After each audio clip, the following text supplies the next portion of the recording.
அதில் ஒரு சில பண்டாரங்கள், ஐயா எங்களுக்கு வீடோ சொத்தோ சுகமோ மனைவியோ குடும்பமோ கிடையாது, நாங்கள் இனி ஐயா இடத்திலே இருக்கிறோம் அப்படின்னு சொன்னாங்களாம். அப்போ அவர்களுக்கு அன்னம் கொடுப்பதாகவும் இந்த அன்ன தர்மம் நாடெல்லாம் பரவலாக விரிவடைய வேண்டும் என்ற நோக்கத்திலும் துவையல் பண்டாரங்களுக்கு அன்னம் கொடுக்கிற ஒரு தர்மம் என்று ஐயா ஏற்பாடு செய்தார். ஆங்காங்கே வாழுகிற மக்கள் மனதில்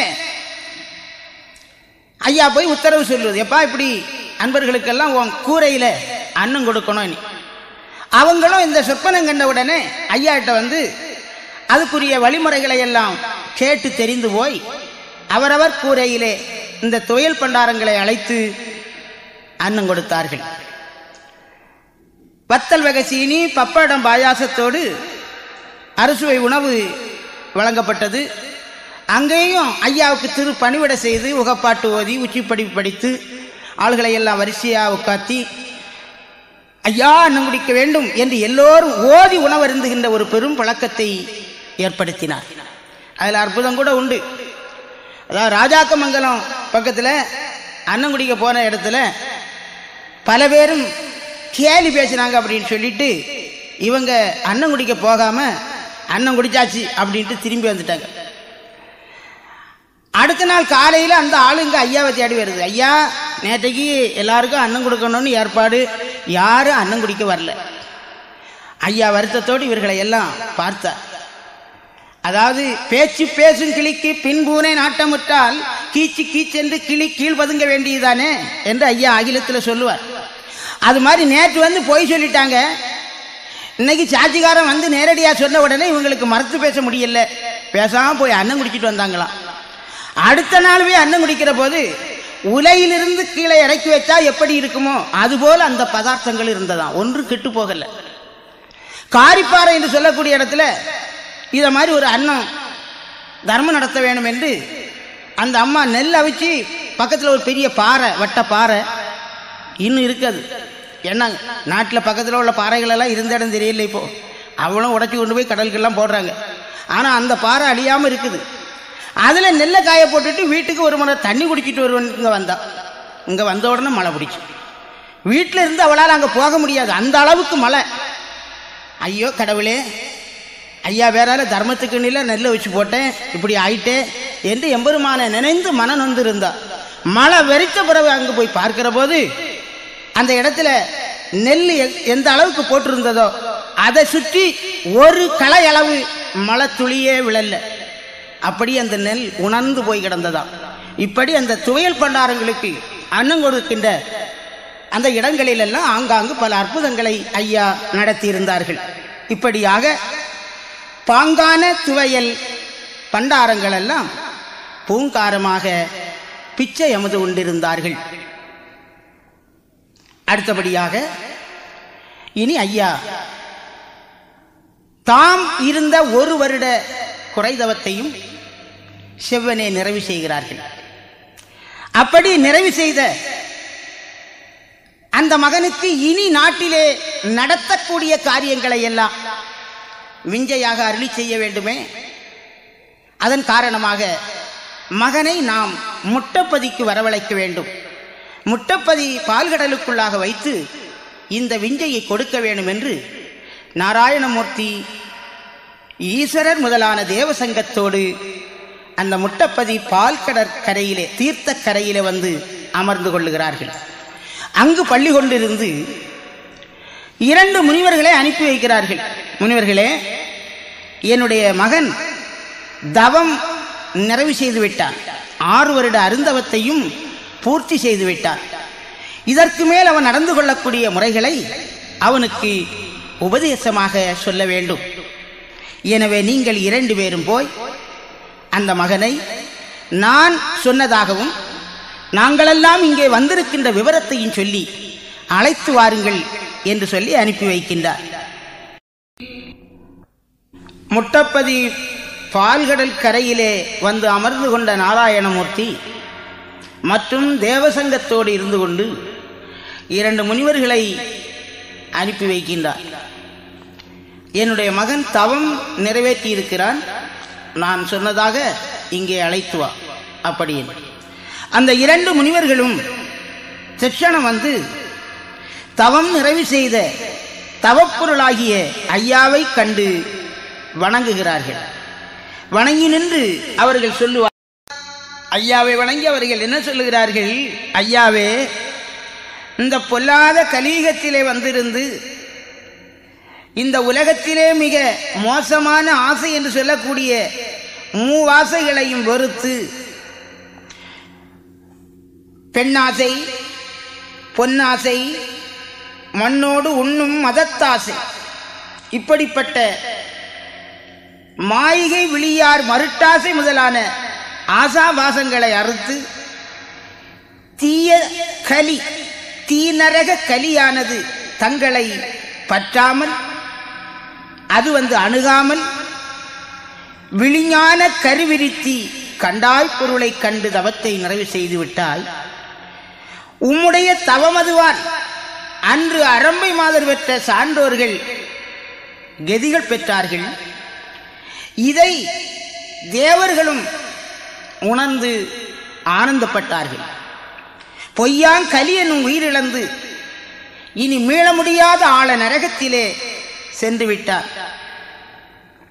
எனவே உம்முடைய தவத்தை புகழ்ந்து மெச்சி அப்ப நாராயணர் தங்களை முட்டப்பதிக்கு அழைத்து வர வேண்டும் என்று எங்களை அனுப்பி வைத்தார்.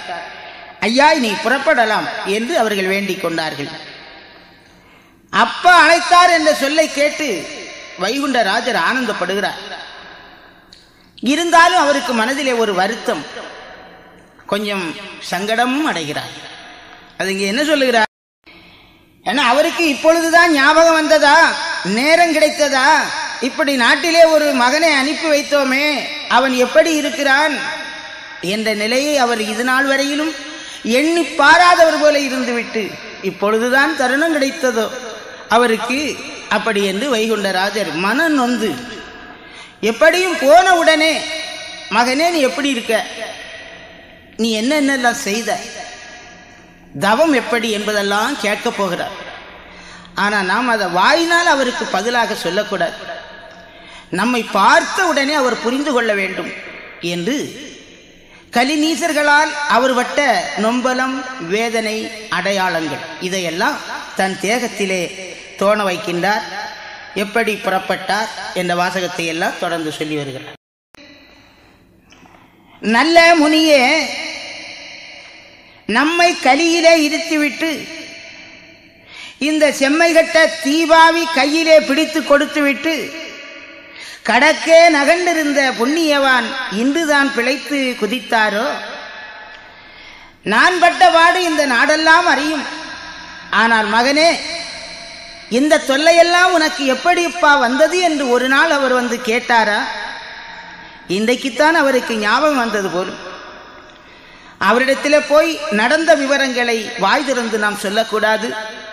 நடந்தது நடந்தபடியே உடம்பிலே தோண வைக்க வேண்டும் என்று எண்ணங்கொண்ட எம்பெருமான் ஆறுகால் தொட்டிலே அவிழ்ந்த துணியோடு இருக்கின்ற உபாயத்தை கூட அறியாத நீசர்கள் ஓடி வந்து அவரை பிடித்து இழுத்து தரையிலே தள்ளி அலக்களித்த விதத்தை எல்லாம் தோண வைக்கிறார். தலைமுடியை அசைத்து குலுக்கி அவரை பிடித்து இழுத்த போது குத்தாக அந்த முடி கழிந்து விட்டது. அதை அப்படியே தோண வைக்கின்றார். காலுக்குள்ளாக போட்டு அவரை அடித்து உதைத்து சாட்டையால் வீசி வெடிப்புடங்கால் இடித்து அப்படியெல்லாம் வேதனைகள் செய்த போது சாட்டைப்பட்ட இடத்திலே இரத்த காயங்களும், வெடியால் இடித்த போது ஏற்பட்ட ஊற்றங்களும், கம்பு கொண்டு அடித்த போது ஏற்பட்ட தணப்புகளும், நூல் கயிற்றால் கையை கட்டி இறுக்கிய போது அதில் உள்ள அடையாளங்களும், கன்னத்திலே கம்பு கொண்டு குத்திய போது ஏற்பட்ட வேதனை, நோவு, நொம்பலம், இப்படிப்பட்ட அந்த அடையாளங்களை எல்லாம் உடலிலே தோண வைத்துவிட்டு நீசர்கள் அவரை கொண்டு 3.25 மாதம் சிறை தண்டனை கொடுத்து என்ன வேதனை செய்தார்களோ, அன்பாக மக்கள் ஐயா வேளைக்கு பால் எடுத்து சாப்பிட வேண்டும் என்று பால் பசு கொண்டு கொடுத்தார்கள். அந்த காலத்திலே இந்த தாழ்ந்த சமுதாயம் என்று சொல்லப்பட்ட மக்கள் எல்லாம் பசுமாடு கட்டி வளர்க்கக்கூடாது, அவர்கள் பால் எடுத்து சாப்பிடக்கூடாது என்ற ஒரு அதிகார சட்டம். எனவே அன்றிருந்த நீசர்கள், உனக்கு எதுக்கடா பசுமாடு, நாங்கள் கொண்டு போகிறோம், நீ கொண்டு போய் அவன் கொட்டறையில் அடைச்சிடுறான். அதிலிருந்து 21 நாள் ஐயா எதுவுமே சாப்பிடாம இருந்தார். அந்த நிலையில் அவருடைய உடம்பு எப்படி ஆகியிருக்கும் அதையும் இந்த அடையாளங்களோடு தோண வைத்து, அங்கிருக்கிற மக்கள் யாருமே இதை இப்பொழுது அறிய வேண்டாம் அப்படி என்று திருவுள்ளம் கொண்ட ஐயா நன்றினிய சீசன்மார் 4 பேர் மட்டும் மனதுள் அறியும்படியாக குறியாக அவர்களுக்கு எடுத்து சொல்லி, அந்த 4 சீசர்மார்களும் ஐயா இருந்த தொட்டிலை தோளிலே காவிக்கொள்ள, வந்த 2 முனிவர்களும் சாட்சியாக பார்த்திருந்த 2 முனிவர்களும் வலமும் இடமும் சூழ்ந்து வர, தொடியாக தொட்டில் மிக ஏறி வடிவான முட்டப்பதிதளத்திலே ஐயா வருகிறார்கள். மகன் நொந்து போய் வருகிறான், மன வேதனையோடு வருகிறான், கோபப்பட்டு வருகிறான். நாம் அதை அதிகப்படுத்திடக்கூடாது. அந்த கோபத்தை, அந்த நொம்பலத்தை, மன வேதனையை ஆற்ற வேண்டும், தணிக்க வேண்டும் என்று நாராயணமூர்த்தியே ஓடோடி வந்து, மகனே வா, வந்தாயோ என்று கட்டி அணைத்துக் கொள்ளுகின்றார். அப்படி கட்டி அணைத்தவர் திடீரென்று அவரை பார்த்து கேட்கிறார், மகனே, உன்னுடைய உடம்பெல்லாம் இப்படி வாடி இருப்பதின் காரணம் என்னப்பா? வடவெல்லாம் என்னோடு சொல்லு. இந்த பாடு படித்து விட்டது யார் உன்னை? கலியில் மிக இருந்து கலக்க மிக அடைந்த மெலிவெல்லாம் என்னிடத்திலே சொல்லு மகனே. கண்ணே, மணியே, விண்ணே, ஒளியே, வேத திருவிளக்கே என்றெல்லாம் மகனை புகழ்ந்து இந்த சம்பவத்தையும் கேட்டவுடனே, அப்பா நம் பேர்ல எவ்வளவு அன்பும் பாசமும், நம் பேரிலே அவர் அழியாத நம்பிக்கையும் வைத்திருக்கிறாரே, நாம வருத்தப்பட்டுட்டோமே என்று அந்த வைகுண்டர் மனதில் இருந்த கொஞ்சம் வேதனை அப்படியே மாறியது. ஆமா மகனே, நீ இத்தனை நாள் இந்த நாட்டிலே என்ன செய்த? நான் சொல்லிவிட்ட பிரகாரம் 6 வருட அருந்தவத்தை நீ நடத்தினாயா? 1008 இதுவரையிலும் நீ நடந்த சம்பவங்களை, நடத்தியவைகளை என்னிடத்தில் மறைக்காம சொல்ல வேண்டும் மகனே, அப்படி என்று கேட்டுக்கொள்ளுகின்றார். அப்போ தந்தையினுடைய பாதங்களை வணங்கி வைகுண்டராஜர் சொல்லுகின்றார். வைகுண்ட சுவாமி இடத்திலே நாராயணமூர்த்தி கேட்ட கேள்விக்கு இப்பொழுது வைகுண்டராஜர் பதில் சொல்லுகிறார். அப்பா, செந்தூர் கடலிலே ஜகலுக்குள் வைத்து முந்த எனக்கு தாங்கள் மொழிந்த உபதேசத்தின் பிரகாரம் 6 வருட தவத்தையும் நான் நடத்தினேன். மெய்ப்பாவின் பாலருந்தி வேறு எந்த ஒரு பண்டங்களின் பேரிலே ஆசை இல்லாமல், மெய்ப்பாவின் பாலருந்தி வீடு சொத்து எண்ணாமல், கலிக்காசி ஆசை கனாவில் கூட நினைக்காமல், அலிக்கியான பெண் ஆசை கொள்ளாமல், சுற்றம் நட்பு பக்க கிளை என்று சொந்த பந்தம் என்ற ஆசை இல்லாமல், நல்ல துணி ஆசை கூட கிடையாது அப்பரே, சொற்றென்ன ஆசை முதலாக தின்பண்டத்து ஆசை வரையிலும் நான் வறுத்து தேய்ப்பு குளிப்பு இது கூட கிடையாது. இனி சந்தோஷமாக இருக்கணும், மகிழ்ந்து இருக்கணும், ஆடம்பரமாக வாழணும், இப்படியெல்லாம் நான் எண்ணியது கிடையாது. உம்முடைய அருளினாலே அன்போடு வந்த பக்தர்களுக்கு மண்ணும் தண்ணீரும் கொடுத்து சகலவிதமான வியாதிகளையும் நான் தீர்த்திருந்தேன். இத்தனையும் நான் தர்மமாகத்தான் செய்தேனே ஒழிய தேட்டு அல்லது நேட்டம் என்று ஒரு காசு கூட நான் அறியவில்லை. நோய் தீர்த்து வைத்ததல்ல நேட்டம் ஒரு காசு அறியேன். வாழ்வில்லா பேருக்கு வாழ்வு கொடுத்தேன், தாழ்வடைந்தோருக்கு தாழ்வை விலக்கி வைத்தேன், பிள்ளை இல்லாத பேருக்கு மைந்தர் கொடுத்தேன், பேய்கள் என்ற கழிவை வரவழைத்து அதனுடைய வரங்களை எல்லாம் வாங்கி கொண்டு குரமாய மலையிலே கொண்டு எரிய வைத்தேன். 1008 தேவாலயங்களிலே வாழுகின்ற தேவர்களுக்கு ஆட்டம் குடை பூசை என்று நீங்கள் ஏற்கக்கூடாது, வெளி தீபம் ஏற்கக்கூடாது. மார்க்க வைகுண்டம் வல்லாத்தான் வந்ததினால் இவைகளையெல்லாம் நீங்கள் மறந்திருங்கள் என்று சட்டமிட்டு வைத்தேன். தேவாலயங்களிலே வாழுகின்ற தேவர்களுக்கு மட்டுமல்ல, கல்கரடு காவேரி போன்ற சகல வகைகளுக்கும் அதுபோல நான் சட்டமிட்டு வைத்தேன். அப்பா, இத்தனை சட்டமிட்ட வர்த்தமானத்தை எல்லாம் நீர் மத்தியமாக வைத்த சாட்சியோட கேட்டு அறிந்து கொள்ளும். ஏதாயிலும் மக்களிடத்திலே ஆசைப்பட்டு ஏதாயிலும் வாங்கியது உண்டுமானால் அதையும் நீர் அவர்களிடத்திலே கேட்டு தெரிந்து கொள்ளும். மக்களுக்காக கிணத்திலே ஏகா சிலை இங்காட்டி அற்புதம் செய்தேன். மனம் பொருந்தாத காரியங்கள், உமக்கு ஏற்காத காரியங்கள் நான் ஏதாயிலும் செய்திருப்பேன். ஆனால் அதை சாட்சியோட கேட்டு தாங்கள் அறிந்து கொள்ளலாம். இத்தனையும் தர்மமதாய் யான் செய்திருந்த வேளையிலே புத்திகட்ட நீசர்கள், பொல்லாதவர்கள் கூடி வந்து ஓடி வந்து என்னை அடித்தார்கள், வசை சொன்னார்கள். கள்ளன், பேயன், பைத்தியக்காரன் என்று என் கையை பின்தாக்கி கட்டி இறுக்கி பகல் கள்ளனைப் போலே தெருவிலே இழுத்துச் சென்றார்கள். வெள்ளித்தடியை கொண்டு கள்ளனை போலே தள்ளி விட்டன்னை அடித்தானே சிவனே ஐயா. அதாவது குறுந்தடி கொண்டு கன்னத்திலே இடிக்கவும் அவரை பிடித்து தள்ளவும் இப்படியாக அலக்களித்துக் கொண்டு சென்றார்கள். நஞ்சியிட்டு தந்தான் நாடும் சாராயத்திலே கொஞ்சம் கடுவாய் கூட்டில் அடைக்க வென்றான். இப்படியெல்லாம் அந்த பாதகன் செய்த கொடுமைகளை சொன்னால் இந்த உலகத்திலே வளர்ந்திருக்கின்ற பனை மரங்கள் அத்தனை மரங்களில் உள்ள ஓலைகளை அறிந்து எழுதினாலும் ஓலை காணாது தந்தையே. என்னை தவத்துக்கு இருத்தி இது நாள் வரையிலும் தங்களுடைய திருவுள்ளம் இறங்கவில்லையா? என் தவசு காணவில்லையா? அன்று அருளி தந்த ஆண்டும் இன்னும் திகையவில்லையா? தந்தையே, இனி நான் இந்த கலியிலே போக மாட்டேன். நம்மால் கலியில் நவிந்திருக்க கூடாது. சும்மா சும்மா என்ன சோழி பண்ண வேண்டாம். நன்றி சற்றமில்லா நாரவரும் கலியிலே கொண்டு என்னை வைத்து கோலமது பார்க்க வேண்டாம் அப்பா. இனி என்னால் கூடாது இக்கலியிலே இருக்க. பனிதவளும் மாயவரே, பகர்ந்த மொழி மாறாமல் 6 வருடம் அவனி தவம் இருந்தேன். இதுல ஏதாயிலும் தாறுமாறு உண்டானால் சாட்சியோட கேட்டு தெரிந்து கொள்ளும்.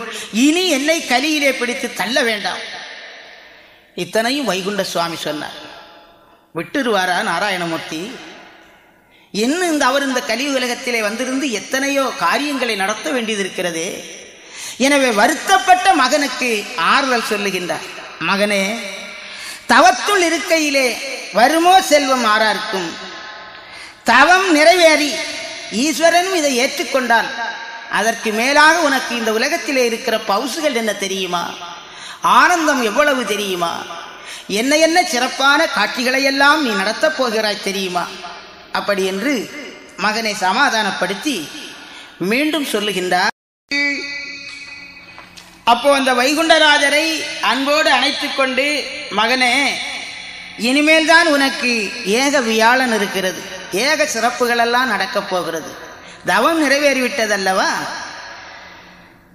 நான் அந்த சாட்சியை சற்று விசாரிக்க வேண்டும் மகனே என்று சொல்லி ஞானமுனியையும் கலைமுனியையும் அழைத்து கேட்கிறார். முனிவர்களே, இது நாள் வரையும் என் மகன் செய்த தவம் சந்தமோ வீணோ, நல்லதுதானா, ஒழுங்காக செய்தானா, இல்லை வீணாக்கிட்டானா, அதை நீங்கள் சொல்லுங்கள் அப்படி என்றார். அந்த ஞானமுனியும் கலைமுனியும் என்ன சொல்லுகிறார்கள்? ஐயாவே, தப்பொரு நாள் இல்லை, தவத்திலும் ஒரு வங்கம் இல்லை. நற்பல்லால் அங்கு ஒரு நியாயக்கேடு நடக்கவில்லை அப்பா. நூல் ஒழுக்கம் அல்லால் நுண்ணிமைகள் தப்பவில்லை. மாலொழுக்கம் அல்லால் அவர் மனதிலே வேறு எண்ணமே கிடையாது. ஆனால் தப்பாத தவத்துக்கு அவருக்கு கிடைத்த பரிசு என்ன தெரியுமா? நீசர்கள் கூடி சிப்பாய் விட்டு அவரை அடித்தார்கள். அவரை இழுத்து கொண்டு போய் கொடுமைப்படுத்தினார்கள். முடிதலையை பின்னி சிறையிலே வைத்து பல வேதனைகள் செய்தார். அல்லாமல் இவர் பேரிலே எந்த குற்றமும் இல்லை திருமாலே அப்படி என்றார்கள். எம்பெருமான் மீண்டும் கேட்கிறார், இருக்கட்டும் முனிவர்களே, அந்த இளிநீசன் செய்ததெல்லாம் என் மகன் குறுக்கட்டு முறையிலே எப்படி நடந்து கொண்டான், அதை மட்டும் நீங்கள் எனக்கு சொல்லுங்கள். தப்பு இல்லை ஐயா, தவத்தில் ஒரு வங்கமில்லை. நற்பல்லால் வேறு எந்த அநியாயமும் அங்க நடக்கல. நியாயக்கேடே கிடையாது, எல்லாமே நியாயமாக செய்தார். சரி, நல்லது முனிவர்களே என்று அவர்களை அந்த தேவசங்கத்திலே ஆக்கிக்கொண்டு மகனை அழைத்து கடலுக்குள்ளாக கொண்டு செல்லுகின்றார். கடல் பதத்திலே குளிப்பாட்டுகிறார். தவமுனிவர்கள் எல்லாம் சங்கீதம் பாடுகிறார்கள், பாவாணர் பாடுகிறார்கள், நாவாணர்கள் போற்றுகின்றார்கள், பலவிதமான மேளதாளங்கள் முழக்கப்படுகிறது. பால்கடலுக்குள்ளாக மகனை மூழ்கி அவன் அழுக்கை துடைத்து கடல் அமுதத்தை அள்ளி கொடுத்து அஞ்சாச்சரம் அருளி வேத புரோகிகள் விளங்கி இருக்கின்ற மண்டபம் அது, நீதம் நிறைந்த நீல நிற மண்டபம் அது, தங்கமணி அரங்கில் சமய கொலுவதிலே மங்காத ஈஸ்வரரும் மாதவரும் தேவர்களும் முனிவர்களும் எல்லோரும் வீற்றிருக்க, சக்தி உமையும் சரஸ்வதியும் லட்சுமியும் எல்லோரும் கூடியிருக்க, நல்லோர்களெல்லாம் நாடி என்ன நடக்கப் போகிறது என்று பார்ப்பதற்கு அறிவதற்கு ஆவலோடு இருக்கிறார்கள். அந்த மகனை பார்த்து மீண்டும் திருமால் சொல்லுகின்றார். நாட்டுக்குடைய நாராயணர் நாத நாராயணமூர்த்தி தான் தவமிருந்து பெற்ற பிள்ளை தன் சொற்படி தன் விஞ்சைப்படி இந்த நாட்டிலே போய் முறைகளை நடத்தி நிறைவு செய்த காரணத்தினால் இனி இந்த நாட்டிலே சொந்த விளையாடல்களை தொல்புவியில் கொண்டாடுவதற்கு விஞ்சை அருளி செய்கின்றார். செல்ல மகனே, சிறந்த தேதி வந்ததினால் திருநாள் நடத்தி தெருவீதி தான் வரவும். அதாவது இது முட்டப்பதி பால்கடலுக்குள்ளாக 3வது விஞ்சையாக அருளி செய்யப்படுகின்றது. நித்தம் திருநாள் நீ நடத்தி இருக்க வேண்டும். சப்தகன்னி மாதர்களை திருமணம் செய்து அவர்கள் பெற்ற பிள்ளைகளையும் உலகமறியும்படியாக எடுத்து கொடுத்து, நீ யார், சப்தகன்னி மாதர்கள் யார், இந்த சாண்டவர்கள் யார், இந்த உண்மையை உலகம் அறிந்து கொள்ளும்படியாக நீ நடத்தி இருக்க வேண்டும் மகனே. அப்பொழுது இந்த உலக நிலை பிரகாரம் லௌகீக வழி பிரகாரம் இந்த திருமணம் சடங்குகள் என்று சொல்லப்படுகின்ற போது அதுக்கு பல செலவுகள் ஏற்படும். அந்த செலவுகளுக்கு மக்கள் இருக்கிறார்கள். நிறைய பேர் உனக்கு அது கூடாடி நின்று நல்ல உபகாரங்களை செய்வார்கள். ஆனால் சலியாமல் காசி தந்தவர்கள் உண்டானால் வேண்டினே தர்மம் விரைவாக நடத்தீரு. அதையெல்லாம் நீ தான தர்மமாக நடத்தீரு. அதை செய்தவர்களுக்கு அதனாலே புண்ணியம் கிட்டும் என்று அந்த மகனுக்கு சொல்லி அந்த அம்மையார்களை திருமணம் செய்கின்ற போது பெரிய பந்தல் விதானங்களை அமைத்து அதிலே மனம் தருகின்ற மலர்களால் கூடிய மாலைகளால் அலங்கரித்து மேற்கட்டி கட்டி மற்றும் வாடை தருகின்ற சந்தனம், கஸ்தூரி, எலுமிச்சி, வெட்டி, ராமிச்சி போன்ற பொருள்களால் அலங்கரிக்கப்பட்டு அந்த தெய்வ மாதிரிகளை அந்த பந்தலிலே நீ திருமணம் செய்து கொள்ள வேண்டும். அப்பொழுது உன்னுடைய கைக்குள் நிற்கின்ற சீசன்மார்களுடைய சொல்முறையும் கேட்டு நீ அதை திருமணம் செய்ய வேண்டும். இனி பரிச முறை, பாவையர்கள் தன்முறை, இப்படிப்பட்ட அதாவது கொடுக்கல் வாங்கல் முறைகளை நீ கேட்டு திருமணம் செய்து கொள்ள வேண்டும். இந்த கொடுக்கல் வாங்கல் முறை என்ற இந்த இடத்திலே உலகத்திலே நாமல் பொன்பொருளோ சொத்து சுகமோ கொடுக்கிறோம். வாங்கல் அதாவது மாப்பிள்ளை பரிசம் போடுகின்றார், இது லௌகீக நிலை. ஆனால் ஐயா வந்து நடத்துகின்ற நிலை மக்களுக்கு லௌகீக நிலையிலே இருந்தாலும் ஆவார் நடத்துகிறது ஆன்மீக நெறி. ஆன்மீகம் என்று சொல்லுகின்ற போது பரமாத்மா ஜீவாத்மா, இதற்கு என்ன செய்ய வேண்டும்? இந்த பரமாத்மாவோடு நாம் ஐக்கியப்பட வேண்டும் என்றால் நாம் என்ன செய்ய வேண்டும்? ஜீவாத்மாக்கள் பரமனுக்கு நாம் என்ன செய்ய வேண்டும்? அதை கேட்டு அதை இந்த உலகோர் அறிந்தால் நாமும் அதுபோல இந்த உலகத்திலே வாழ்ந்து அவனை அடையலாம். இந்த முறையை உலகறியும்படியாக சொல்லி நீ திருமணம் செய்து கொள்ள வேண்டும் மகனே என்று அந்த மகனுக்கு உபதேசிக்கின்றார். தங்க நிறமான தர்ம தலைவா, என்னோடு அந்த கன்னியர்கள் கேட்டுக்கொண்ட பிரகாரம் அந்த பிள்ளைகள் 7 பேரையும் அவர்களுக்கு இனங்காட்டி கொடுக்க வேண்டும். அது அல்லாமலும் இந்த லோகத்திலே நீ நடந்திருக்கின்ற நிலையிலே முந்து மூல பதிக்கு முன்மொழிந்த முறையிலே நீ வந்து அந்த முறைகளை எல்லாம் அங்கே நடத்த வேண்டும். அங்கே பலவிதமான திருமணங்களை எல்லாம் நீ நடத்தப் போகின்றாய். பல தெய்வ திருமாதர்களை எல்லாம் நீ திருநடன திருக்கல்யாணம் செய்ய போகின்றாய். அப்படி செய்கின்ற போது அவரவர்களுக்கு தகுந்த வேடங்களை, அதாவது லட்சுமி என்றால் நாராயணம், சிவம் என்றால் அவளுக்கு பார்வதிதான் அன்னை உகந்தவள். இப்படி கணவன் மனைவி என்ற பொருத்த நிலையிலே அவரவர்களுக்கு தகுந்த வேடங்களை இட்டு நீ அவர்களை திருமணம் செய்து கொள்ள வேண்டும். அப்படி நீ இந்த உலகத்திலே எல்லா தெய்வங்களையும் திருமணம் செய்கின்ற தத்துவம் உன்னை யார் என்று உலகம் அறிந்து கொள்வதற்கு. இதை ஐயா விஞ்சையிலே சொல்லுகின்றார். அதாவது 1008 மாசி 20 இந்த வையம் இந்த கலி அளிப்பதற்காக காரண தெய்வமாக வைகுண்டத்தை உருவெடுத்து உலகத்திலே அனுப்புகின்ற போது அவர்களுக்கு இந்த உலகத்திலே மக்கள் எப்படி வாழ வேண்டுமோ என்ற வாழ்க்கை நெறியை வரிசையாக அனுபவிப்பதற்கு விஞ்சை என்று சொல்ல, விஞ்சை என்றால் ஞானம், அருளி செய்கின்றார். அப்பொழுது சொல்லுகின்றார், மகனே, நீ இந்த உலகத்திலே போய் நான் யார் என்று சொல்ல வேண்டாம். உன்னை சொல்லுவதற்காக தெய்வ மாதர்கள் பூலகத்திலே வருவார்கள். அவர்கள் மூலமாக இந்த உலக மக்கள் உன்னை அறிந்து கொள்வார்கள் என்று சொல்லி ஒரு விஞ்சை வை. என்ற விஞ்சையின் பிரகாரம் லட்சுமி அம்மை இவர்தான் என் புருஷன் என்று நாராயணரை ஐயா வைகுண்டரை சொல்லுகின்றார். வள்ளி தெய்வ யானை இவர்தான் எங்களுடைய புருஷன் என்று சொல்லுகின்றார்கள். பகவதி பார்வதி இவர்தான் எங்கள் புருஷன் என்று சொல்லுகின்றார்கள். கல்விக்கு உகந்த தவச்செல்வி ஆகிய அன்னை சரஸ்வதி மண்டைக்காட்டாள் இவர்தான் என்னுடைய புருஷன் என்று சொல்லுகிறார்கள். இப்படி எல்லாருக்கும் ஒருவன் புருஷனாக இருக்கின்றான் என்றால் இது ஏக பரம்பொருள் என்ற தத்துவத்தை இந்த உலகத்திலே நிலைநாட்ட அந்த மகனுக்கு விஞ்சை அருள்கின்றார். இத்தனைகளை விஞ்சைகளையும் பெற்ற வைகுண்டராஜர் என்ன சொல்லுகின்றார்? இத்தனை விஞ்சைகளையும் முட்டப்பதி கடலுக்குள்ளாக தேவக சங்க திரு சபையிலே நாராயணர் சொல்ல மகர் வைகுண்டர் கேட்கிறார். கேட்டுவிட்டு சொல்வார், அப்பா, என்னையாள் கொண்ட நீதா எங்குமாய் நிறைந்த நாதா உன்னையான் கண்டு போற்ற உன்னருள் கெருவை தந்தாய்.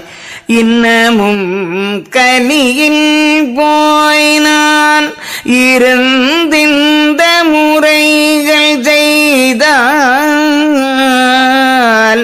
என்னையாள் கொண்டு ரத்ன கிரீடம் எப்போ ஈவி.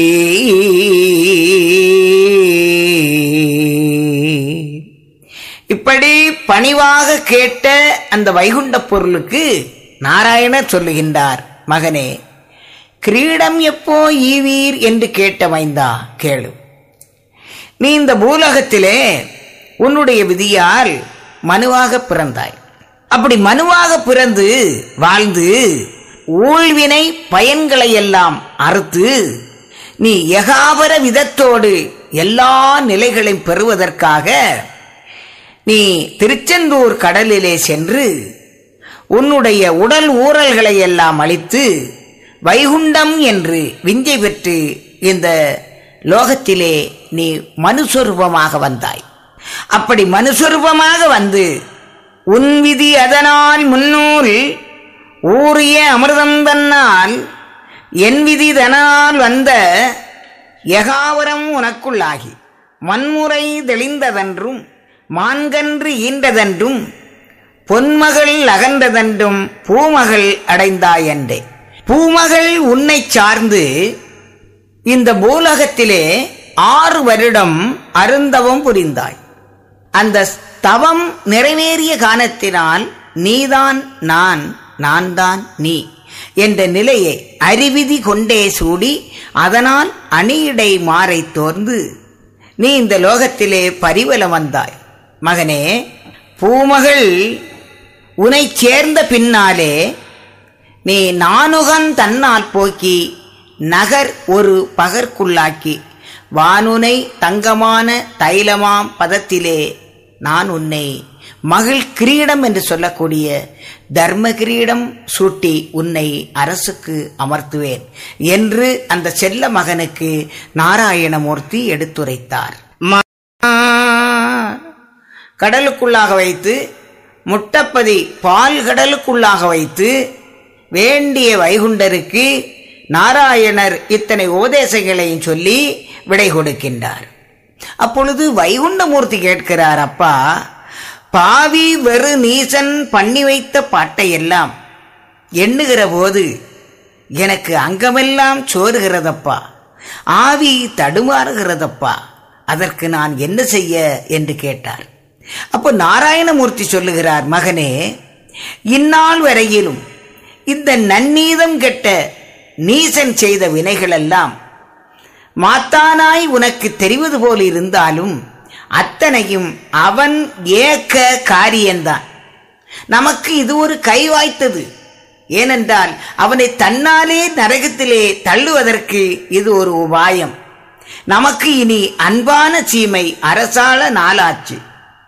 தன்பால் அடைய, அதாவது நமக்கு உகந்த மக்களை நம்மோடு வைத்து அரசாள்வதற்கு இப்பொழுது நேரம் வந்திருக்கிறது. மகனே, மலங்காதே, நீ வாழுகின்ற தர்மபதியிலே போயிரு, கலங்காதே மகனே என்று அந்த மகனை தட்டி அவனை உற்சாகப்படுத்தி விடை கொடுத்து கரையிலே அனுப்பி வைக்கிறார். அப்படி கரையிலே அனுப்பி வைக்கிற போது நிறைய மக்கள் வந்து அந்த கடற்கரையிலே கூடியிருக்கிறார்கள். ஏனென்றால் தெச்சனத்திலே சுவாமி தோப்பிலே இருந்து ஐயா புறப்படுகின்ற போது இந்த விவரத்தை 4 சீசர்களுக்கும் தன்னோடே கூடியிருக்கின்ற சாட்சியான 2 முனிவர்களுக்கும் அல்லாது வேறு யாருக்கும் தெரியாத வழியிலே புறப்படுகின்றார். ஆனால் இன்றோ அங்கே தட்சிணத்தில் உள்ள மக்கள் நிறைய, அதாவது ஏகப்பட்ட மக்கள் அங்கே வந்து கூடியிருக்கின்றார்கள். இதுதான் ஐயா வழியினுடைய நெறி. ஐயா எங்கே என்று அவர்கள் சிந்தித்தார்கள். அவர்களுடைய உள்ளத்திலே ஐயா அந்த முட்டப்பதி பால்கடலுக்குள்ளாக இருக்கின்ற தரிசனம் அவர்களுக்கு கிடைத்தது. பக்தர்களுக்கு தரிசனம் கிடைக்க வேண்டும். ஆனால் இந்த தரிசனத்தை பற்றி உலகத்திலே சொல்லுகின்ற போது பலர் சொல்லுவார்கள், எனக்கு கிடைக்காத தரிசனமா உனக்கு கிடைத்தது? என்கிட்ட சொல்லாத ஐயாவா உன்னிடத்திலே சொன்னார் என்றெல்லாம் வீணம் புரைவார்கள். ஆதலால் நீங்கள் மற்றவர்களிடத்திலே அதை சொல்ல வேண்டியதில்லை. அதாவது அவனவன் தேடு முதல் அவனவன் வைத்து ஆண்டிடுங்கள். இது ஐயா சொல்லுவது இந்த தரிசனத்தை தான். நாம் இந்த லோகத்தில் எத்தனை பொருள்களை தேடினாலும் நான் தேடிய பொருள் எனக்கு மட்டுமல்ல, என்னை சார்ந்தவர்கள், சுற்றம், நட்பு எல்லோருக்கும் பயன்படும். ஆனால் இந்த ஆன்மீக நெறியிலே ஐயாவுனுடைய அருளும் அருள் தரிசனமும் அருள் திருவாக்கும் ஒருவனுக்கு கிட்டுகிறது என்றால் அது அவனுக்கு மட்டுமே அல்லாது வேற யாருக்கும் அல்ல.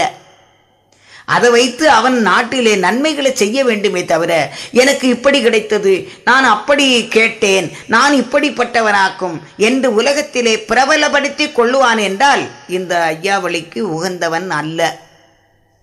அவன் அதை உள்ளத்திலே வைத்து ஐயா என்ன செய்கிறார் பாருங்கள்.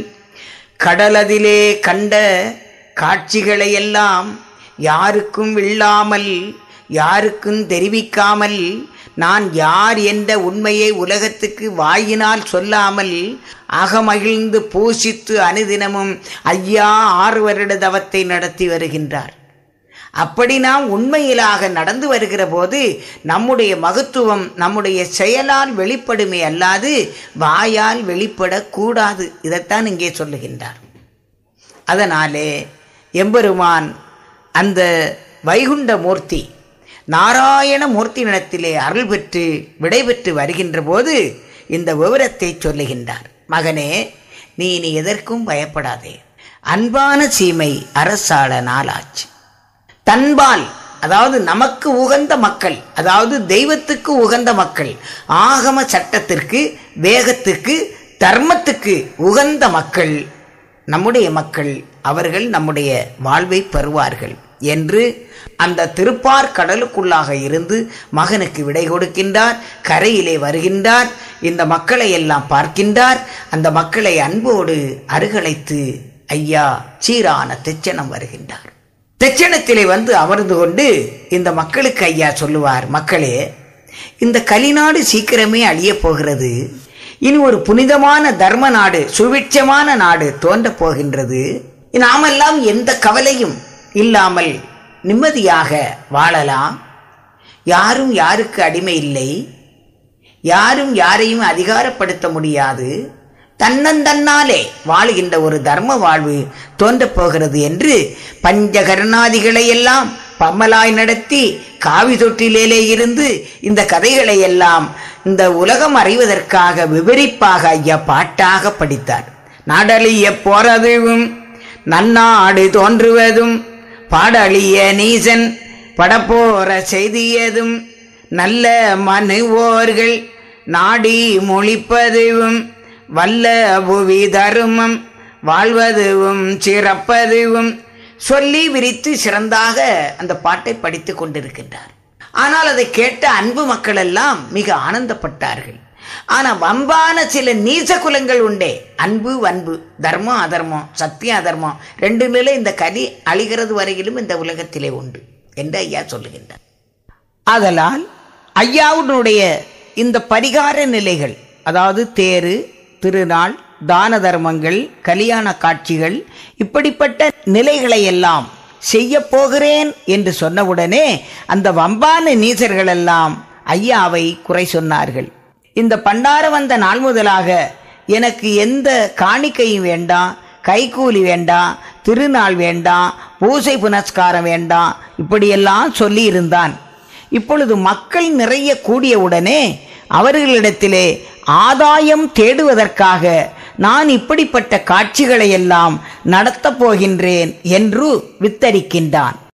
இந்த பண்டாரம் பகட்டுக்காரன் என்று நீசர்களெல்லாம் வம்புரைத்தார்கள்.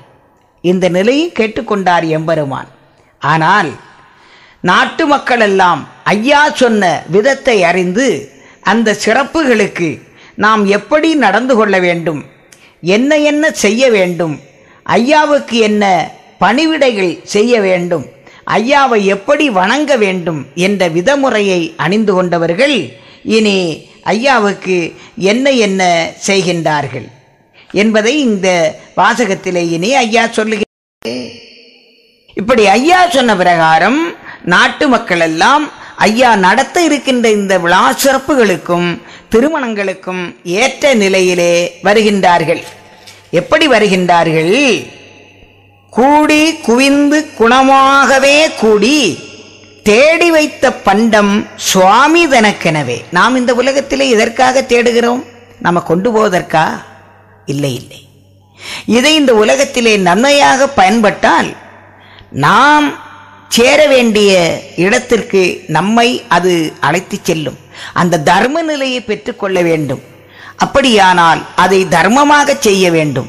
செய்கிற போது நான் செய்கிறேன் என்ற எண்ணம் இல்லாமல் இறைவனுக்கு, ஈஸ்வரனுக்கு அர்ப்பணமாக செய்ய வேண்டும் என்று நம்முடைய சஞ்சலங்கள் நாடும் பிணி தீர்த்தவருக்கு தம்முடைய பாலு கொடுக்க வேண்டும், பண்டங்களை கொடுக்க வேண்டும், பசுவை கொடுக்க வேண்டும், கசுவிரக்கமாக காசு பணங்கள் கொடுக்க வேண்டும்.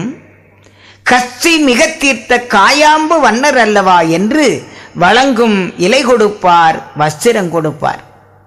அப்படி ஐயாவுக்கு பாலுக்கு நெல்லும், பண்பாய் சிறுமணியும், மாலுக்கு ஏற்ற நல்ல மகிழ்ந்த பிச்சி மாலைகளும், கொழுந்து, பன்னீர், சந்தனம், குலுங்கா விடலைகள், தென்னங்காய், மாம்பழம், திகட்டாத பலாக்கனி, வாழைக்கனி, வகுந்த கமிழ்குலைகளெல்லாம் ஐயாவுக்கு என்று கொடுத்து நின்றார்கள். வஸ்திரம் எடுத்து கொடுத்தார்கள். செலவுக்கு வேண்டிய காசு பணங்களை எல்லாம் கொடுத்தார்கள். இப்படி பணிவிடைகள் செய்து நிற்பவர்களுக்கு ஐயா மனமகிழ்ந்து அவர்கள் செய்ததையெல்லாம் அன்போடு ஏற்று மணியாம்பரனும் மகிழ்ந்திருந்தார். வந்த மக்களுக்கெல்லாம் அதை சமமாக பகிர்ந்து அளித்து ஐயாவும் அதிலே ஒரு பங்குடையவராக வீற்றிருந்தார். இப்படியாக இருக்கின்ற காலத்திலே இனி சப்தமாதர்களை திருமணம் செய்ய வேண்டும் என்று ஐயா திருவுள்ளம் கொண்டு ஐயாவுடைய அற்புதமான மாய சொரூபத்திலே அங்கே ஒரு திருவிளையாடலை நடத்துகின்றார்.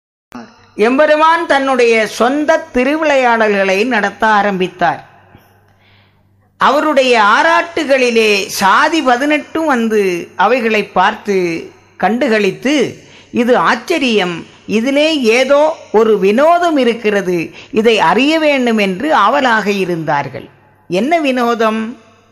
ஐயாவிடத்திலே வந்த மக்களிலே ஒரு சிலர் எழுந்திருந்து பெண்களிலே நாங்கள் சப்தமாதர்கள் என்றும் கைலையில் வாழ்ந்தவர்கள் என்றும் சுனையாட வந்தபோது நாராயணர் எங்களை கோல திருவிளையாடல் புரிந்து சார்ந்தவர்களை பெறச் செய்த வரலாறுகளை சொல்லியும், அவர்தான் எங்களை பூலகத்திலே மனுவாக பிறவி செய்து எங்களை திருமணம் செய்து கொள்வேன், அப்பொழுது வாருங்கள் என்று சொல்லி எங்களை சொல்லி அனுப்பியதாகவும் பாடல்களை பாடி ஆடினார்கள்.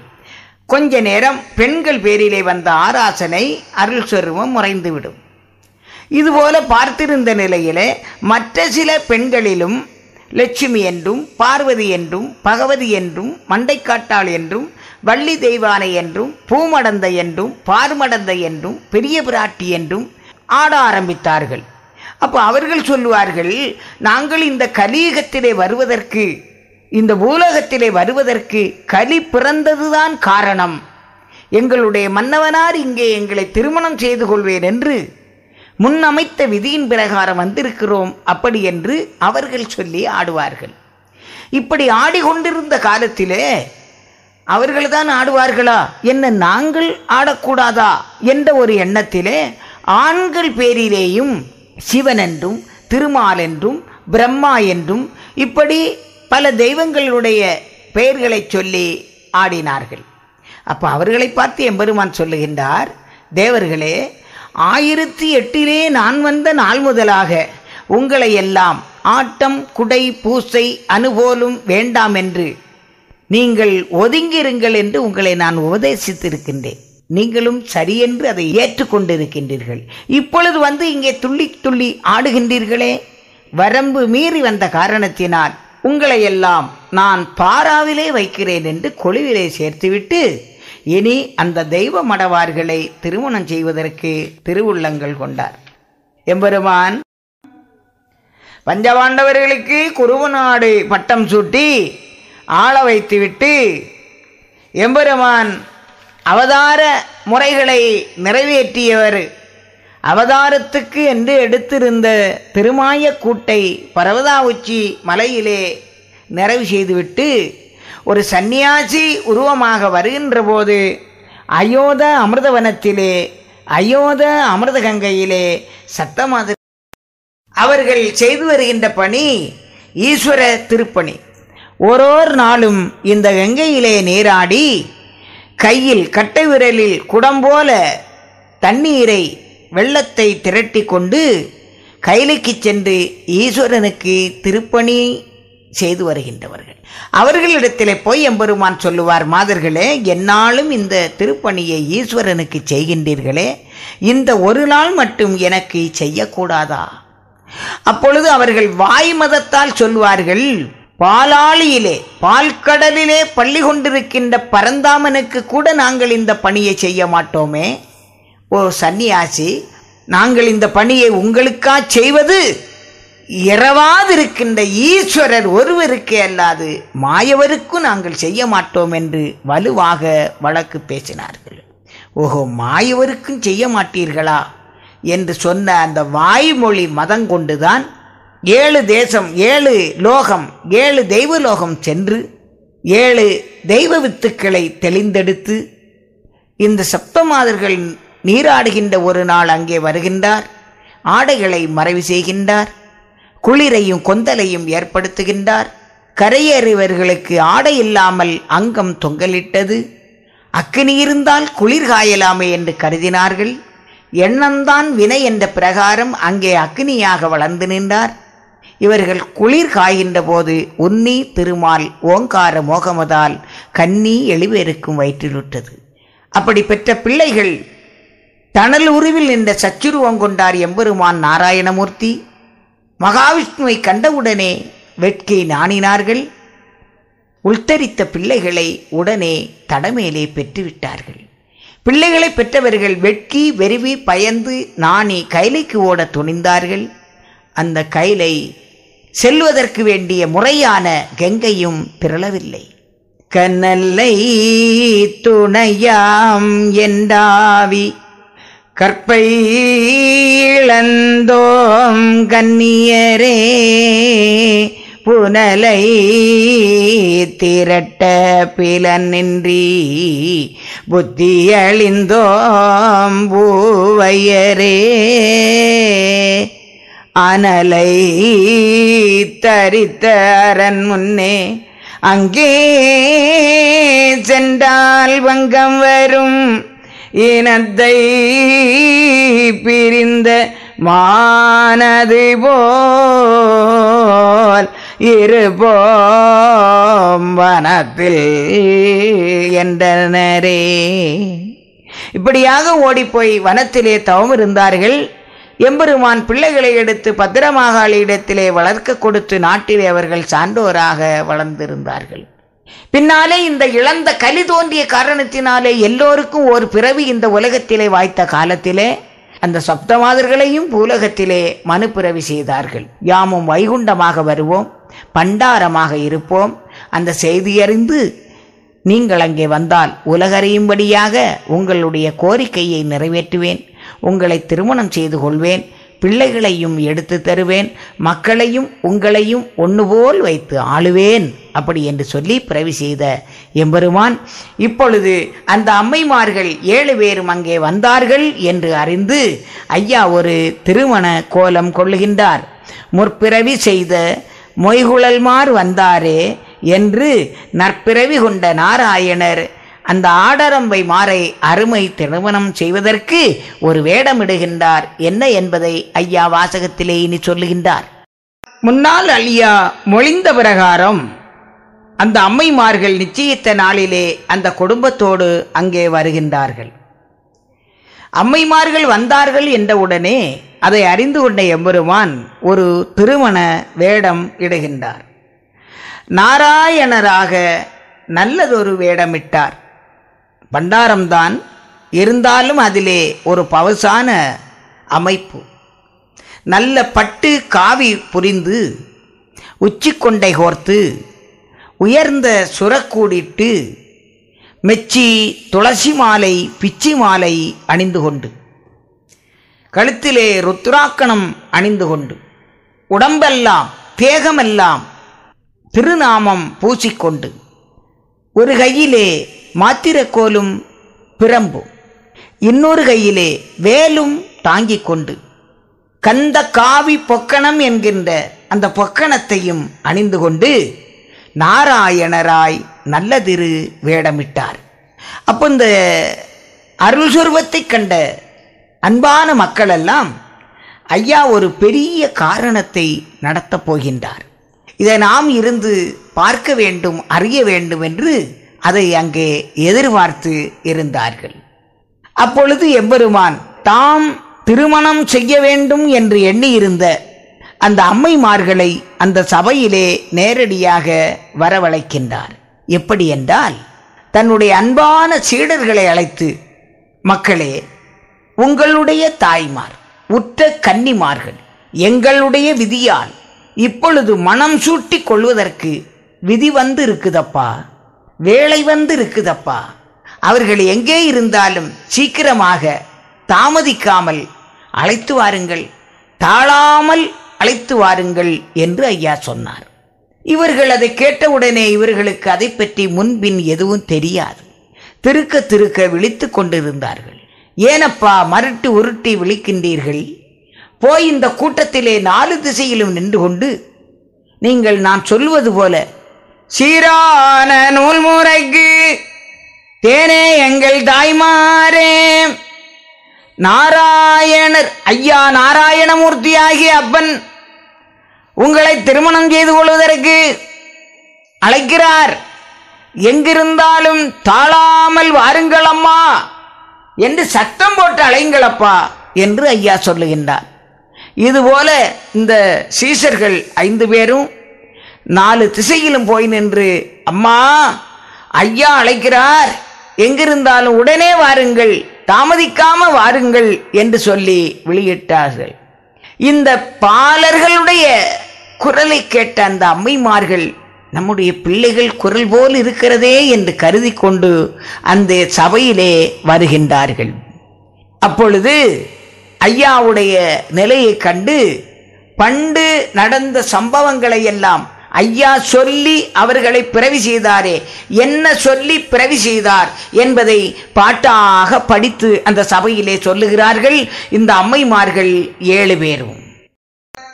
வாருமென்று அழைத்தவுடனே வந்த அந்த அம்மைமார்கள் எல்லாம் எம்பெருமானுடைய தரிசனத்தை பார்த்தவுடனே, பண்டு அவர் சொல்லி நம்மளை இந்த உலகத்திலே இப்படி பிறவி செய்தாரே என்ற எண்ணம் கருத்து மனதிலே வருகிறது. அதை சொல்லி எம்பெருமானை பரவுகின்றார்கள், பாடுகின்றார்கள், வணங்குகின்றார்கள். தென்பதிகளான இந்த தெச்சனா பூமியிலே நான் வருவேன் மாதர்களே. நான் வந்தால் இந்த நாட்டு மக்களுக்கு மண்ணும் தண்ணீரும் கொடுத்து அதை ஒரு மருந்தாக பயன்படுத்தி சகலவிதமான தீனங்களையும் நோய்களையும் அல்லல்களையும் அகற்றியிருப்பேன். அப்பொழுது ஒரு பண்டார வடிவமாக வருவேன். என்னை உலகத்தவர்கள் திரிபண்டாரம் என்று போற்றுவார்கள்.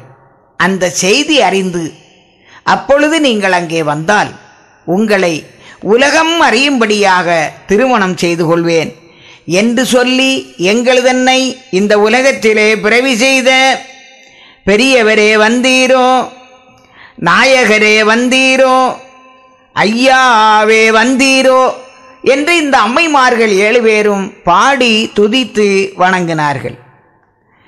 அது அல்லாமலும் கங்கை திரட்டி ஏக வந்த இடத்திலே எங்கள் கற்பை அளித்து சான்றவர்களை பெறச் செய்தீர்களே, அந்த பிள்ளைகளையும் எடுத்து தந்து எங்களையும் ஒன்று போலே இந்த உலகத்திலே ஆளுவேன் என்று சொன்ன ஐயா, அந்த மதலைகளை எங்களுக்கு எடுத்து தாரும். எங்களுடைய சொத்தும் ராஜ்யமும் அந்த மக்களுக்கு அருளி, மாதவரே தர்மபுரியிலே ஆள வைப்பதற்காக வந்தவரே ஐயா, எங்களையும் திருமணம் செய்து எங்களுக்கு அந்த பிள்ளைகளையும் மக்களையும் ஒன்றுபோல் வைத்து ஆளுகின்ற, ஏனென்றால் தாயில்லை, தந்தையில்லை, அப்பன் யார், அம்மை யார், இந்த பிள்ளைகள் யார் என்ற கேள்விக்கு விடையில்லாமல் இந்த கலியிலே குழம்பி தவிக்கின்றவர்களுக்கு தந்தை நான், தாய் சப்தமாதர்கள், எங்களுடைய பிள்ளைகள் தான் இந்த சார்ந்தவர்கள் என்று குவலயம் அறியும்படியாக வாழ வைக்க வேண்டும் ஐயா என்று வணங்கி நின்றார்கள். இந்த உண்மை இவர்களை தவிர வேறு யாருக்கும் இந்த உலகத்திலே தெரிவதற்கு சந்தர்ப்பத்திலே சூழ்நிலையிலே நியாயமில்லை. எனவே இந்த மக்கள் அனாதைகளாக, சார்ந்தவர்கள் என்று சொல்லக்கூடியவர்கள் தாய் தந்தை இல்லாத அனாதையர்கள் போல அலைந்து கிடந்தார்கள். அந்த நிலையை மாற்றி உண்மையை உலகத்துக்கு வெளிப்படுத்த வேண்டும் என்பதற்காக இந்த அம்மைமார்கள் மூலமாகவே அந்த உண்மையை இந்த உலகத்திலே வெளிப்படுத்த எம்பெருமான் நினைத்தார். இத்தனையும் இந்த அம்மைமார்கள் சொன்னவுடனே அந்த ஐயா என்ன சொல்லுகிறார் எனி, இப்படி அந்த அம்மைமார்கள் சொன்னவுடனே அவர்கள் மூலமாக, அவர்கள் வாய் மூலமாக இந்த உண்மை உலகத்திலே வெளிப்பட வேண்டும் என்று எண்ணிய எம்பெருமான் பக்கத்திலே நின்ற சீசர்களை அழைத்து, என்னருமை மக்களே, எந்தனக்கு முன்னமைத்த இளங்குழல்மார் 7 பேர்களும் வந்தார்களே, இவர்களுடைய வழப்பம் என்ன, கதகாரியம் என்ன, வரலாறு என்ன, அதை நீங்கள் தீர கேட்டு விசாரித்து எனக்கு சொல்லுங்கள் என்றார். அந்த பிள்ளைகள் நினைப்பார்கள், இந்த குழப்பத்திலே நாம் கிடந்து சஞ்சலப்படக்கூடாது, எனவே அந்த ஐயா பேரிலே பொறுப்பாக இட வேண்டும் என்று சொல்லுவார்கள். ஐயா, எங்களுக்கு இந்த சிடத்தமெல்லாம் தெரியாது, மாயவராகி உமக்கே தெரியும், நீங்களே விசாரித்து கொள்ளுங்கள் என்று சொல்லி அந்த அம்மைமார்களை விசாரிக்கின்ற பொறுப்பை ஐயாவிடத்திலே விட்டார்கள். எம்பெருமான் அவர்களை பார்த்து சொல்லுகின்றார். இப்படி மூத்த அம்மையாகிய ஞான சாஸ்திரத்தால் சொன்னவுடனே மற்றுமுள்ள 6 தங்கையரும் அப்படியே வந்து ஐயாவை சுற்றி வட்டணியாக சூழ்ந்து வளைந்து கொண்டார்கள். சூழ்ந்தவுடனே சொல்வார்கள், சூழ்ந்தே நமது துயிலை முன்னம் சுழியம் செய்த மாமுனிவன் இவர் அன்று அந்த அயோத்த அமிர்தகங்கை கரையிலே நாம் வைத்திருந்த ஆடையை மாயமாக மறைவு செய்த காரணத்தினால்தான் நமக்கு இத்தனை இழிவு ஏற்பட்டது. இல்லாவிட்டால் கரையில் வந்தவுடனே ஆடையை உடுத்து பேசாமல் கங்கையை திரட்டி கைலைக்கு சென்றிருப்போம். ஆனால் ஆடை இல்லாத காரணத்தினால் அனலை தேடினோம்.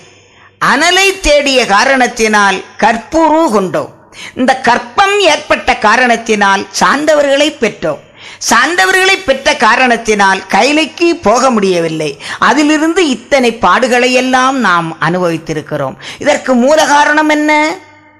ஆடையை அவர் திருடிய காரணத்தினாலே இந்த நிலை நமக்கு ஏற்பட்டதால் நாம் அவருடைய வஸ்திரத்தை பிடித்து இழுக்க வேண்டும். ஒன்னிலோ பிள்ளையை தாரும், தராவிட்டால் உம்முடைய ஆடையை உரிந்து எடுத்து விடுவோம் என்று இந்த 7 அம்மைமார்களும் எம்பெருமானை அடர்ந்து நெருக்கினார்கள்.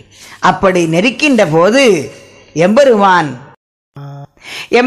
அந்த அம்மைமார்கள் இந்த நிலையை பார்த்து, இவர்கள் சொல்லில் வல்லவர்கள் மட்டுமல்ல, செயல் வீராங்கனையும் கூட. இப்பொழுது நம்முடைய அறையில் இருக்கின்ற ஆடையை இவர்கள் உரிந்து எடுத்து விடுவார்கள். இன்னும் நாம் இழந்த மொழி சொல்லக்கூடாது என்று அந்த அம்மைமார்களை சமாதானப்படுத்தி, உங்களுக்கு பிள்ளைகள் தானே வேணும் அம்மா, எங்கிருந்தாலும் அந்த பிள்ளைகளை உங்கள் முன்னாலே நான் இப்பொழுதே எடுத்துக்கொண்டு விடுகிறேன் அப்படி என்று சொல்லி அந்த பிள்ளைகளினுடைய வரலாற்றை எம்பெருமானே ஆரம்பித்து வைக்கின்றார். இப்படியாக பிள்ளைகளை தாருங்கள் என்று மொழிந்த மாதர்களே, நீங்கள் எந்த இடத்திலே அந்த பிள்ளைகளை பெற்றீர்களோ அந்த இடத்திலே போய் தேடி பாருங்கள். இப்போ அப்படித்தானே சொன்னீர்கள். பெற்ற இடத்துல போட்டுவிட்டு அம்போனி போட்டுவிட்டு நாங்கள் வனத்தில் போய் தவம் இருந்தோம் என்று தானே சொன்னீர்கள். அப்புறம் என்னிடத்தில் வந்து பிள்ளைகளை கேட்டால் நான் எங்கிருந்து தருவேன்? அவர்கள் அங்கே பெற்று பெருகி இருப்பார்கள், போய் வனத்திலே போய் தேடி பாருங்கள் என்று சொன்னார் எம்பெருமான். அம்மைமார்கள் சொல்வார்கள், வனத்திலே செல்லுவீர் என மொழிந்த தேனே கண்ணே சீமானே நாமாது உறக்கும் திருமாலே பல்லுயிர்களுக்கெல்லாம் படியிழக்கும் பரமனே பாக்கியவானே, அன்று பருவனத்தில் நீர் வந்து பற்றிய காரணத்தினால் நாங்கள் தொல்லை வினைப்பட்டு சுமந்து பெற்ற சுத்தகுலமாகிய தெய்வ பிறவிகளாம் சார்ந்தவர்களை இல்லிடத்தில் இப்பொழுது தரவில்லை என்றால் உம்மை இழுத்து நாங்கள் சந்தியிலே நிறுத்துவோம். பல பேர் அறிய இந்த விஷயங்களை பற்றி பேச வேண்டியது இருக்கும் என்றார்கள்.